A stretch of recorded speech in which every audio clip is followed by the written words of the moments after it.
The other day, PFF put out their list from the best to worst offensive lines in the NFL, with the Ravens being middle of the pack at 17.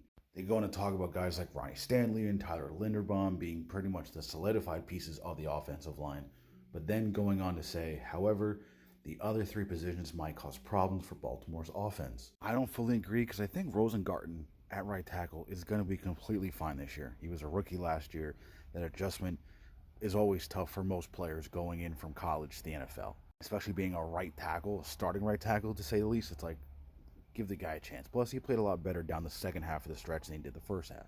In similar conversation of Voorhees, he was technically a rookie because he missed his first year due to the injury at that combine the year before. But he also did get hurt again last year and then missed a bunch of time and then lost his starting spot to McCary, who's a veteran, consistent, and was healthy throughout the rest of the year. So not really his fault. And of course, the big topic of conversation last year was Daniel Faalele because he converted from tackle to guard last year. And obviously, for a lot of people, a 6'8 tackle going to guard is kind of confusing when you have other guards on the roster. But clearly, the Ravens felt Faalele was their best chance at success at right guard.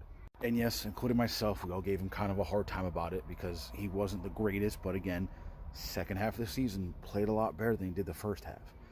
And from what I remember, Andrew Voorhees was on the Lounge podcast talking about the offensive line room and how they've all spent time together in the offseason just building chemistry, working together, and just building that camaraderie up in that room up to where things are a lot more comfortable, the chemistry's better, their understanding of what their roles are is a lot better, and that will just benefit within the season.